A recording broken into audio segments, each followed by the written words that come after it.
This is Deborah from Acorn Herbals. This morning I'm harvesting mugwort. Mugwort, Artemisia vulgaris. I have a huge stand of it here. And I'm going to be harvesting it so I can take it up to the Women's Herbal Conference, but also harvesting it for my own purposes later on this year. And I'll talk more about that later. All right, so I'm cutting small bunches of the top sections of the Artemisia plant, the Artemisia vulgaris or mugwort. This is our common weed in Connecticut. It's actually so common and so aggressive that I think it's on our invasive species watch list. You certainly do not want to try to grow this yourself unless you have a lot of room, which I have here, because it is a bully and it will elbow out all the other plants. But I love this plant, and I'll talk more about why it's so important in a second clip. But this is the mugwort, and this is the size of the bunches that I'm going to dry it in. You can see the whole stand of mugwort here. It's quite large. This is the time of year to harvest it. And I'm cutting these bunches, and I'm going to dry them in the shade.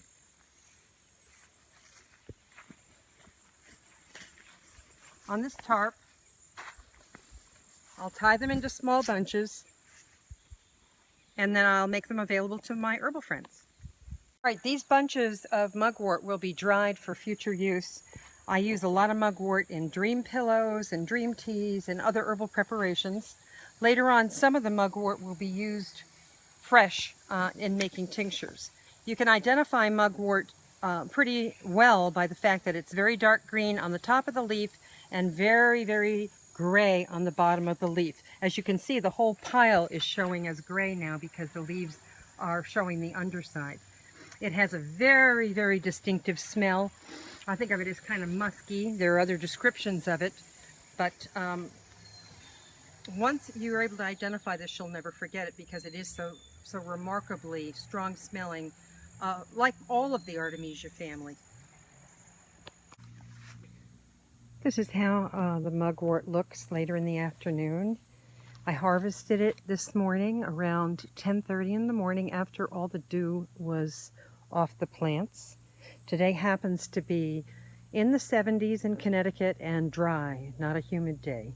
Perfect and ideal for harvesting and drying plants. Here's a close-up of the mugwort plant. This is a smaller one. Notice the cut of the leaves. Here's another one right here. And they get pretty tall. These mugworts I would guess to be at least 6 feet tall. Sometimes they'll get taller. The flowers occur all over the top of the plant, and these plants have buds on them, the tallest ones, but they have not opened yet in terms of flowering.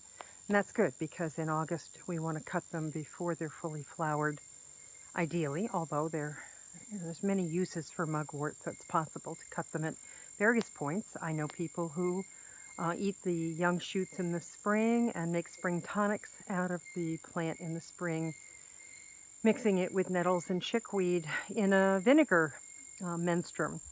So there's lots of times when this plant can be used. I pick it to dry it for my purposes this time of year, but a little bit later would be okay as well.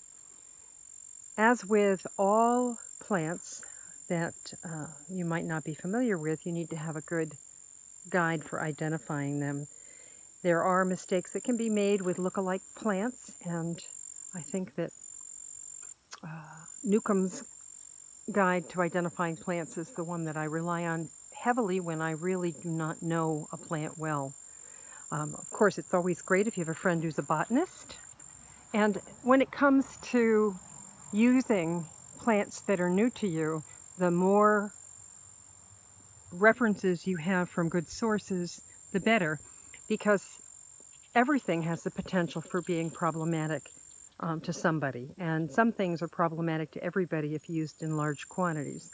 And mugwort is largely a safe plant. It's so bitter that you probably wouldn't want to consume too much of it anyway, but it's one of the plants, and this is true of the whole Artemisia family, that you have to be cautious with women who are pregnant.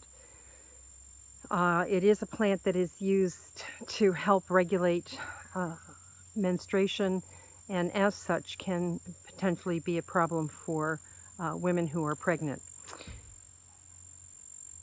However, I use it for lots and lots of things, and with some good research on your part, and there's tons of good references both in books and on the internet, you can find other ways to use this plant.